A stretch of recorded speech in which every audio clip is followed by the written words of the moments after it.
बैठ किधर गया है ना? सबका याद है 0.1 0.2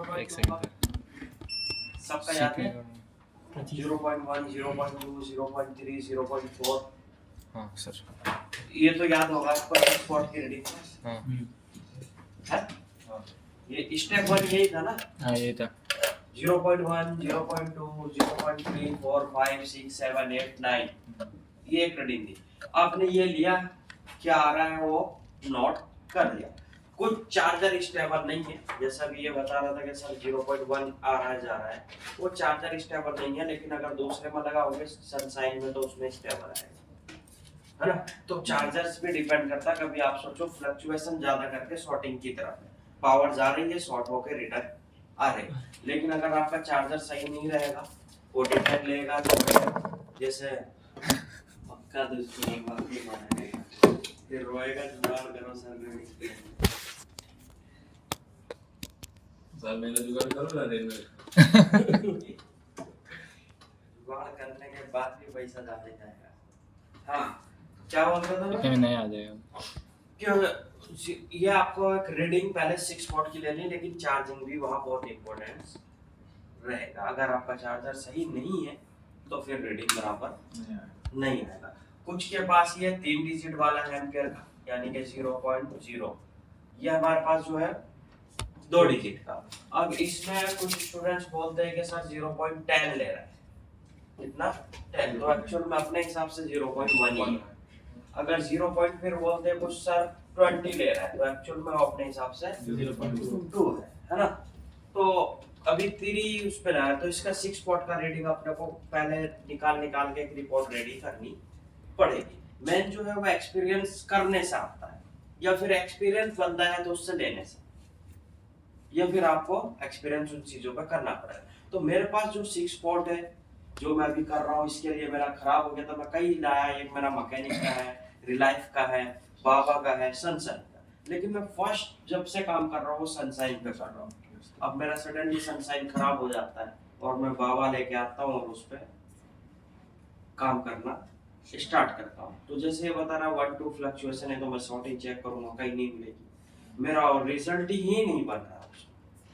2 है तो 1 बताएगा और ये 3 भी नहीं 3 को जाके जब 6 रहेगा तो ये 3 बताएगा।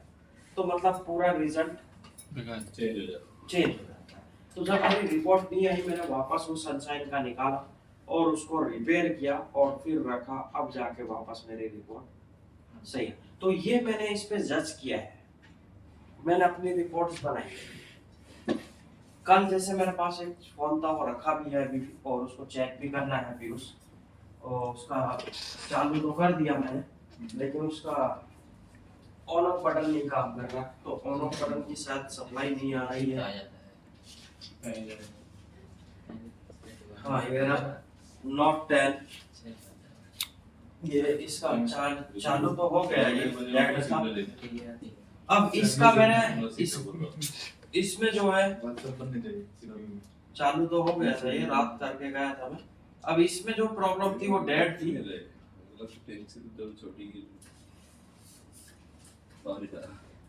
तो चालू तो हो गया लेकिन इसका ऑन ऑफ बटन काम नहीं कर रहा है। तो ऑन ऑफ बटन स्ट्रिक्ट तो सही है शायद या खराब है वो देखना पड़ेगा या फिर कनेक्शन अंदर से तो नहीं हुआ। हाँ चालू तो हो गया था ये लेकिन पूरा ऑन अभी नहीं कर सका बिकॉज ऑन ऑफ बटन शायद काम नहीं कर रहा है। चार्जिंग आ रहा है मतलब चालू है लेकिन पावर बटन काम नहीं कर रहा। अब इसकी रीडिंग की बात करो 6 वॉट पे कोई नहीं कुछ भी नहीं। मैंने अपना जो सनशाइन का उस पर भी चेक किया जो माइनर रीडिंग भी डिटेक्ट कर लेता है लेकिन उसमें भी कोई रीडिंग नहीं है। अब स्टेप 2 क्या यूज करोगे आप 6 का तो आपको पता ही है वो लिखा भी एक नोट्स में है ना। तो 6 वॉट के अकॉर्डिंग नोट्स में आप चले जाओगे और नीचे जो एक नोट्स दिया हुआ है कि आपको इसी के बेस पे काम नहीं करना। स्टेप 2 क्या जाओगे आप पीसी पोर्ट। यही तो चीजें हैं कि भूल जाते हैं। जैसे ये पहले एफआरपी कर रहा है और बाद में लॉक खोले जबकि प्रोसेस ये है कि पहले लॉक खुलता है तो एफआरपी आती है। अब एफआरपी आई नहीं मतलब सब लोग अपन पीसी पोर्ट चेक करे तो पोर्ट हाँ, वाला मतलब तो power स्टेप supply 2 था हमारा में- वही PC बना तो सेटिंग नहीं सीपीयू तक जा रहा है सिग्नल PC ईएमसी में हो सकता है पोर्ट, पीसी पोर्ट है। स्टेप 2 था पीसी पोर्ट। अगर पीसी पोर्ट बना रहा है तो सीधा समझ में आ जाता है हमें कि सीपीयू यूएमसी या रैम के बीच में प्रॉब्लम्स है। पावर सेक्शन अपना काम कर रहा है, ओके हमारा सीपीयू है तो यूएमसी के साथ कनेक्टेड नहीं है, या यूएमसी सीपीयू के साथ कनेक्ट नहीं है, या फिर सॉफ्टवेयर करप्ट हो चुका है, या फिर यूएमसी बैड हेल्थ हो चुकी है ना, या फिर हमारा रैम का कनेक्शन सीपीयू के साथ नहीं है। लीकेज है लीकेज भी हो सकता है, खराब भी हो सकता है, और सॉफ्टवेयर भी करप्ट हो सकता है, बैड हेल्थ भी हो सकती है, लेकिन तीनों के ओवरऑल इनमें प्रॉब्लम्स है। अब आपको कैसा लग रहा है फोन? एक बैड हेल्थ ज्यादा करके कि काफी टाइम से चल रहा है फोन, बहुत टाइम ओल्ड हो चुका तो शायद हो सकता है बैड हेल्थ। एक है कि यार अभी नए इतना ओल्ड भी नहीं है तो बैड हेल्थ तो नहीं हो सकती, शायद लीकेजिंग हो, शायद लीकेजिंग हो। तो एक हमें ओवरऑल गेस करना पड़ता है कि फोन इतना ओल्ड तो नहीं है जिससे ज्यादा टाइम यूज हो के इसका बैड हेल्थ हो गया हो, तो हो सकता है लीकेज हो। लेकिन जब आप निकालोगे तो एक बार बॉक्स में रख के आइडेंटिफाई भी कर लो। अभी जैसे मैंने बहुत से फोन को मैं दिखाए, सैमसंग के और एमआई के भी, एमआई के जो बहुत से फोन्स आ रहे हैं इसमें लोगों पर स्टार्ट होते रहते हैं, तो उनमें पार्टीशंस करप्ट हो जा रहा है। अभी पार्टीशंस करप्ट होने की बहुत ज्यादा सॉफ्टवेयर इतना अपडेट हो गया ना, इतना एडवांस हो गया, इतना हार्डवेयर नहीं हुआ या स्टोरेज इतने नहीं हुए, तो उनमें वो सॉफ्टवेयर कंफर्टेबल नहीं चल पाता, और हर आदमी को कुछ ना कुछ लगा ही रहता है आज के दिन में। पहला नहीं था, पहला नोकिया का फोन भी 10-10 साल चल जाता था, क्यों? खाली कॉल आया उठाया और रख दिया। आज के टाइम में फोन को फुर्सत ही नहीं है ना, 100 को उठेगा तो फोन चाहिए, बाथरूम में भी अब कुछ लोग अलग से मोबाइल रखने की जगह बनाना लगे, है ना, और होटल में तो प्लेट में एक साइज बन के लगा हुआ है, तो मतलब फुर्सत है ही नहीं मोबाइल को। और सबसे वो यूज क्या हो रहा है? सॉफ्टवेयर, कहीं ये इंस्टॉल कर, कहीं वो इंस्टॉल कर, और फिर वायरस बहुत हो गए, है ना श्रावण? वायरस भी बहुत तो इसके वजह से सॉफ्टवेयर कहीं ना कहीं क्रैश हो जाता है।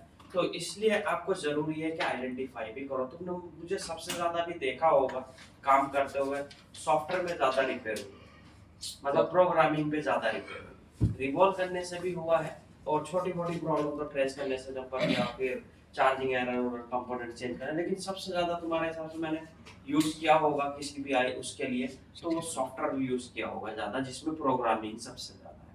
अनलॉकिंग ये तो एक गलती है कि भूल गए तो फिर वो अनलॉक करना है या पैटर्न बिट पासवर्ड, लेकिन प्रोग्रामिंग में अभी ज्यादा इश्यूज इसलिए आ रहा है क्योंकि सॉफ्टवेयर जो है वो अपडेट आके इंस्टॉल हो गया, लेकिन हार्डवेयर उसका एक एक फोन का अपडेट आ 4-4 साल तक देते हैं, लेकिन वो सपोर्ट भी करेगा या नहीं उससे, है ना। अभी सैमसंग के इतने अपडेट आते रहते हैं, सिक्योरिटी पेज लेवल महीने में 2 भी आ जाते हैं। सिक्योरिटी टाइट करने के चक्कर में फोन टाइट हो जाता है ना।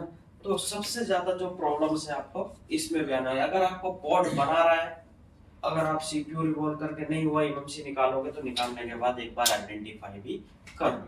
कई बार आपके पूरा पार्टीशन सही भी बताएगा, फिर भी काम नहीं करता, तो एक बार आप रिकवर करके उसका बैकअप सिक्योरिटी निकाल के उसके बाद उसको रिपार्टीशन करो, यानी कि वापस से उसका पूरा सॉफ्टवेयर रेज करके फिर से पार्टीशन टेबल क्रिएट कर। उससे भी बहुत सी प्रॉब्लम एमआई की सॉल्व हो रही है, जो अक्सर फास्टफूड मोड पे, रिकवरी पे, रिस्टार्ट पे, लोगों पे बंद हो जाता है। ये सब नए फोनों में बहुत प्रॉब्लम्स चल रही है। तो स्टेप 2 पोर्ट, अगर पोर्ट नहीं बना रहा है तो ये हमारा कोई काम नहीं आएगा, फिर हमें जाना पड़ेगा स्टेप 3 पे, है ना। अब स्टेप 3 क्या था हमारा? स्टेप 3 क्या था? DC power. बैटरी तो चेक करना, वो तो कॉमन है, जो नॉर्मल नहीं सीखा वो यूट्यूब वाला भी बैटरी चेक करके झटका मारता है, वो तो कॉमन है ना। डीसी रीडिंग, है ना। अब आ जाएगा हमारा डीसी रीडिंग, है इसी में तो पता चलता है डीसी रीडिंग। तो स्टेप 2 हो जाएगा हमारा डीसी रीडिंग। डीसी रीडिंग्स की मैंने आपको बताया था कि अलग अलग सीपीयू के बेस पे होता है, कॉम का अलग होता है, कौन कौन का अलग, एमटीके का अलग और एक्सिनोस का अलग।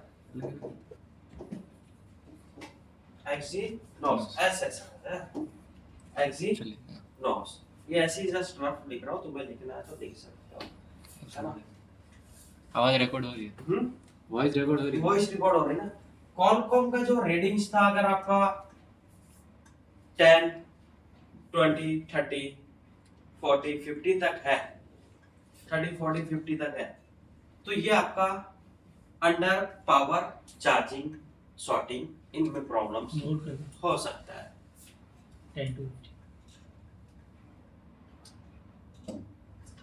50 तक है तो 0.010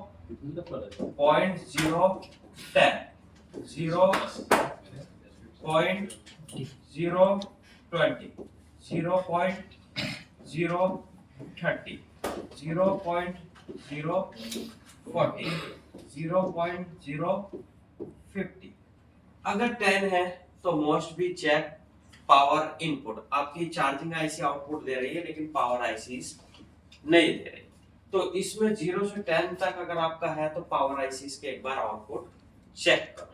वीपीएच आपके बन रहे हैं, तो वीपीएच मतलब चार्जिंग के वोल्टेज पावर आईसी तक आ रहा है लेकिन पावर आईसी आगे नहीं दे रहे। ये इस तरीके से आपको इतनी पावर तक हो सकता है 10 30 तक। मैं आऊंगा 2 बजे तक। 10 से लेके 20 30 तक ऐसा हो सकता है।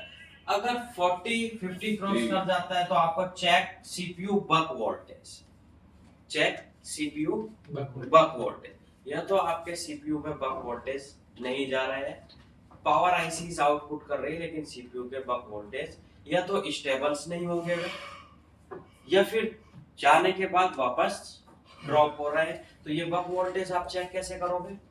बैटरी लगानी होगी, चार्जिंग लगानी होगी, और जो बक कॉइल दी हुई है उसके सीपीयू के पास उसमें आपको चेक करना होगा, तो पावर आईसी के पास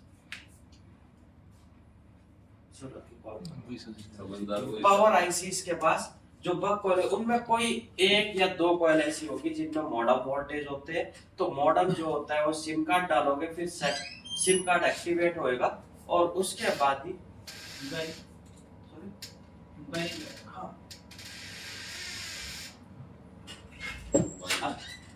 बल्ब बनाना है।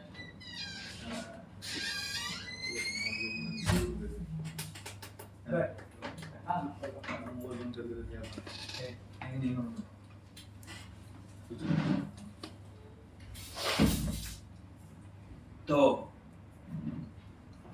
बक कॉइल दो, एक या दो ऐसी बक कॉइल होगी जिन पे वोल्टेज नहीं होगी, लेकिन ज्यादा करके जो कॉइल होती है 3 4 5 6 उन पे आएंगे। आपको एक या दो कॉइल ऐसी होगी जो मॉडम सेक्शन एक्टिवेट होएगा, मतलब नेटवर्क सेक्शन जब एक्टिवेट होएगा तभी वोल्टेज बनेंगे। तो नेटवर्क जब आते हैं हमारे, वो फोन ऑन होने पाते हैं, ऑफ में नहीं आते। अगर हमारा उसके ऊपर रीडिंग है 70 80 तो मोस्टली ये चला जाता है रैम, सीपीयू और ईएमसी। इसकी फोन की अगर मैं रीडिंग की बात करूं तो इसका कल जो रीडिंग थी वो 56 रीडिंग इसकी 56 थी। चार्जिंग नॉट, कोई चार्जिंग नहीं, पोर्ट भी नहीं बना रहा, सिर्फ डीसी रीडिंग थी जो जिस पे हमें काम करना था। तो पावर बटन प्रेस किया और उसके बाद इसकी 30 40 56 पे जाके ड्रॉप हो रही थी। अगर स्टेबल होती है रीडिंग आपकी 50 60 70 पे जाके तो 100% आपका सीपीयू एमएमसी रैम में प्रॉब्लम्स है। रैम अगर अलग है तो, नहीं तो अगर रैम एमएमसी के अंदर ही है तो सीपीयू और ईएमएमसी प्रॉब्लम। तो 56 रीडिंग थी इसकी और ड्रॉप हो रही थी। तो ड्रॉप होने का मतलब होता है कि पावर जा रही है, शॉर्ट होके रिटर्न आ रही है, या वो एक्सेप्ट नहीं कर रहा तब रीडिंग रिटर्न आ रही है, या शॉर्ट होके रिटर्न हो रही है। अब मैंने कुछ चीजें तुम्हें अपना एक्सपीरियंस भी बताया था कि स्पेशली मैंने सबसे ज्यादा जो सीपीयू का अगर काम किया है तो वो 7 सीरीज सीपीयू का। सीरीज बताई थी आपको, सीपीयू की सीरीज बताई थी, जैसे 8 सीरीज डबल डेकर होती है, रैम ऊपर होता है उसके। तो इनमें सबसे ज्यादा जो मैंने काम किया है सीपीयू का वो 7 सीरीज का ज्यादा रिकॉर्ड खराब रहा। अब इसमें जब मैंने सीपीयू सर्च किया था वो 730 था, 7150। सीरीज उसकी 730। अब मैंने इसको बस एक्सपीरियंस के हिसाब से, नहीं तो बाकी में जितने भी कॉलकॉम के फोन है उनमें ज्यादा करके अगर सीपीयू की प्रॉब्लम रहेगी तो स्टेबल होती है रीडिंग 80 70 100 के अबाव रुक जाएगी, उसके ऊपर नहीं जाएगी, ज्यादा करके स्टेबल होती है। लेकिन इसमें रीडिंग 56 से जाके डाउन हो गई। फिर भी मैंने सीपीयू से किया और रिकवर हो गया। क्यों? ये मेरा एक्सपीरियंस था कि ज्यादा करके मैंने जो फेस की है 7 सीरीज में, कॉलकॉम का अगर है तो 7 सीरीज में बहुत ज्यादा प्रॉब्लम्स है, और स्पेशली अगर एमआई का फोन है तो फिर आप कर सकते। तो एमआई के फोनों में मैंने 7 सीरीज से बहुत ज्यादा मेरा एक्सपीरियंस रहा है कि सीपीयू से ही रिकवर हुई। तो 7 सीरीज में प्रॉब्लम्स है। अगर मीडियाटेक की इसकी बात करें, एमटी के और एक्सिनोस दोनों सेम उस पे काम करते हैं। इनकी मैंने 30-40 तक रीडिंग भी अगर डीसी के है उसके ऊपर 30-40 के, वो भी सीपीयू से रिकवर किया। लेकिन रीडिंग यहाँ पे आपको देखना होगा कितनी तेजी से फ्लक्चुएशंस हो रही है। एक तो ये पावर बटन दबाया धीरे धीरे गई और गए जाने के बाद रिटर्न, एक ये पावर बटन दबाया स्पीड में गई और रिटर्न। स्पीड में जाने वाली और जल्दी फ्लक्चुएशंस करने वाली रीडिंग वो ज्यादा करके शॉर्टिंग के चांसेस होते हैं। अगर आपका धीरे धीरे फ्लक्चुएशन होगी, मतलब पावर सर्कुलेशन सही है, जो एक नॉर्मली हमारा सांस एक बहुत ज्यादा बढ़ने लगती है, क्या बोलते हैं उसको, सांस उखड़ रही है ना, तो रीडिंग हमारी ज्यादा ऐसा हो रही है तो समझो फोन की सांसें पूरी फूली पड़ी है ना, सांसें उखड़ रही है, उस कंडीशंस में फोन शॉर्ट है। एक होता है स्टेबल, धीरे धीरे गया, रीडिंग गई और उसके बाद वापस या तो आ गई या फिर रुक गई। तो ये रीडिंग्स जो है ये एक लाइट कितनी जा रही है, किस तरीके से सर्कुलेशन कर रही है। अगर इसमें आपको ज्यादा हाई स्पीड से सर्कुलेशन दिखता है, पावर बटन दबाया फटाक से 100-200 और फटाक से डाउन, मोस्टली शॉर्टिंग। और फिर ये नहीं होगा कि 200 के ऊपर ले रही है 100 के ऊपर ले रही तो सीपीयू की प्रॉब्लम होगा। वहां पर रीडिंग्स को जजमेंट करना होगा किस हिसाब से फ्लक्चुएशन गई। ये जजमेंट करने के लिए कोई फोन आए, जैसे क्वालकॉम का है, सीपीयू आपका इतना है, उस सीपीयू की देखना बूटिंग किस तरीके से हो रही है, और वो बूटिंग याद रखना कि ये चालू कंडीशंस की बूटिंग है, तो फिर जब फोन ऑन नहीं हुआ था तब तक कितनी गई, और फिर जब फोन रन हो गया तब रीडिंग कितनी गई। फॉर एग्जांपल कोई फोन आया, चालू है, आपने डिस्प्ले चेंज की, अब आपको उसका बूटिंग निकालना है कि ये फोन बूट किस तरीके से कर रहा है। इसका प्रोसेसर के ऊपर होता है बूटिंग करने का, क्योंकि सीपीयू ही सिस्टम को रन करता है, हार्डवेयर एंड सॉफ्टवेयर को, तो फोन से लेना देना नहीं है, प्रोसेसर से लेना है ना। प्रोसेसर कौन सा है, वो प्रोसेसर उसको रन करेगा। अब आपको प्रोसेस लगाया, पावर बटन दबाया तो रीडिंग चालू हो जाएगी मशीन में। फिर देखना वो जब फोन लोगो आएगा कितनी रीडिंग पे वो लोगो आया है, जब तक फोन बंद था तब तक कितनी रीडिंग उसने ली है, फिर जब लोगो आया कितने, और ये रीडिंग किस हिसाब से अप डाउन हो गई।